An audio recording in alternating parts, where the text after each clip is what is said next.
तो मैं भाजपा का नहीं, भारत का हिंदू हूँ। मैं पिछले 25 साल से कंगन पहन रहा हूँ, रुद्राक्ष पहन रहा हूँ।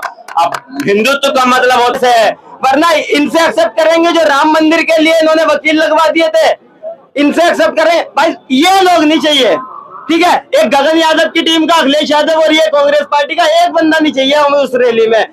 कौन चाहिए भाई? हमारे सच्चा सनातनी, सच्चा हिंदू चाहिए, जिसका मानसिक रोग से मतलब कुछ भी हो चुका है, जिसने धर्म छोड़ चुका है, ऐसा बंदा हमें नहीं चाहिए। क्योंकि भाई साहब ये यात्रा और लंबी हो सकती थी, लेकिन उसका बस एक ही चीज है, क्योंकि हिंदुओं में भी बस गद्दारी की गंध लगी है हिंदुओं की लाठी पर, वरना ये 25 करोड़ क्या नाचते 100 करोड़ की छाती पर।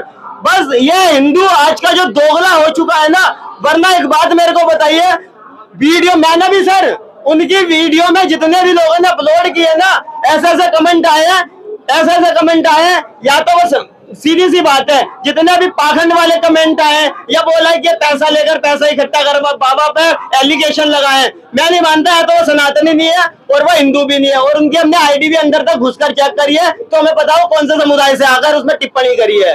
बस थैंक यू। भारत था, अभी भी है, अब आगे भी रहेगा। हिंदू का मतलब होता है दूसरों को संरक्षण देना। हिंदू के अलावा जितने भी भारत में अल्पसंख्यक धर्म है, बौद्ध, जैन, यहूदी, पारसी, मुस्लिम, ये सभी को भारत संरक्षण दिया हो, क्योंकि हिंदू उसका बड़ा भाई है। हिंदू सबसे पहला धर्म था विश्व का, आज से नहीं 5 साल पुराना धर्म था। अब मैं आपको क्लियर करता हूँ, मैं भाजपा का नहीं, भारत का हिंदू हूँ। मैं पिछले 25 साल से कंगन पहन रहा हूँ, रुद्राक्ष पहन रहा हूँ। अब हिंदुत्व का मतलब होता है दूसरे लोगों को संरक्षण देना, दूसरों को सुरक्षा करना, और यहाँ पे सुरक्षा दिया जा रहा है भारत के मुसलमानों को, ईसाइयों को, बौद्धों को, पारसियों को। तो हमेशा भारत विश्व गुरु बनाने के लिए सतह पे काम करना पड़ता है। आप राफेल खरीद लिए, नीचे धर्म पूछ के आतंकवादी गोली मार दिया पहलगाम में, क्या किए आप? राफेल का यूज हुआ नहीं ना। अब सिंपल सा लॉजिक समझिए कि बिहार इलेक्शन में ईवीएम को हैक लेके हवा बन रहा है, चंद्रमा पे चंद्रयान। ईवीएम हैक तो आपको पता है, जिस कांग्रेस का काम है, विपक्ष का काम है आरोप लगाना। जिस राज्य में विपक्ष की सरकार है, क्या वहाँ पर आपने ईवीएम हैक नहीं होती है? हम ईवीएम का सबसे पहला मुद्दा बना रहते हैं। अयोध्या बीजेपी के लिए, कहीं तो अयोध्या से सीट हारी, अयोध्या बीजेपी के लिए बहुत इंपॉर्टेंट है। अगर ईवीएम हैक होता ना, अयोध्या से वो जीत जाती, अयोध्या से उसे कोई नहीं हरा पाता। ये सब राहुल गांधी का एक छोटी सी सोच है, उनकी सोच इतनी दी है। और भाई ने कहा कि मतलब हिंदू धर्म में सबको अपना माना जाता है, जब हमारी देवी देवताओं को तोड़ा जाएगा, हमारी बहन बेटियों के साथ रेप करा जाएगा, तो इधर पंडित जैन शास्त्री खड़े होंगे हिंदू एक करने के लिए। अच्छा सवाल किया भैया ने। पहले ये पूछिए भैया से कि किसने तोड़ा, किसने, कौन तोड़ता है? मैं कई वीडियो दिखा सकता हूँ, मुस्लिम भी तोड़ते हैं, मुस्लिम भी तोड़ते हैं। एक आध मुस्लिम बताइए, एक आदमी करता है उसको सजा भी मिलती है। जो गलत करेगा उसको सजा भी मिलेगी। हमारा किसी भी पत्रकार महोदय जी, आपको पता हमारा कानून कैसा है, हमारा संविधान कैसा है?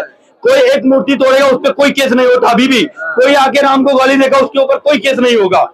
होता है, होगा। जो भाव किसी की भावना को ठेस पहुंचेगी तो पत्रकार महोदय जी, जब तक जनता नहीं जागरूक होती कोई नहीं केस करता, कोई करता है? आप हमें बताइए। आज के जमाने में आपको नहीं पता, जब आई बार बताइए, जब अगर ये सरकार भी एक्शन नहीं लेगी तो फिर आप किससे उम्मीद लगाएंगे? तो पत्रकार महोदय जी, सरकार में तो हिंदू राइट बनाएंगे। किसने मना, किसने करा? बना तो रहे हैं, तो किसने मना? सरकार तो 10 साल से भाजपा की है। तो पत्रकार महोदय जी, हमारा हिंदू राष्ट्र बनाया गया मतलब नहीं है, हमारी देवी देवताओं को तोड़ा जाता है। यही एक लड़की आके गाली दे के चली गई, तो माता को खाने के। एक मिनट भैया, हम भी अगर हमारे भाई लोग वहां नहीं जाते, उसके घर पे प्रोटेस्ट ना करते, कोई कार्रवाई होती उसके 4 भाइयों के ऊपर तो केस हो गया उल्टा। भैया तो यही तो है। तो मतलब इनका कहना है सरकार संरक्षण दे रही है अब ऐसे लोगों के। तो मतलब अगली बार फिर भाजपा नहीं चुनेंगे? क्यों नहीं चुनेंगे? क्यों? हमें भाजपा से कुछ उम्मीद है?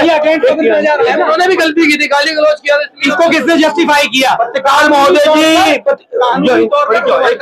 हम संविधान भी मानते हैं, संविधान के बिना हम कुछ नहीं करते। अगर हमारे भाइयों को जेल हुआ तो संविधान से उनको रिहाई मिली है, तो हम संविधान को मानते हैं। हमारे भाई ने अगर मतलब कुछ उनसे गाली निकल गया तो केस कर दिए उसके ऊपर, तो कोई बुरी नहीं है।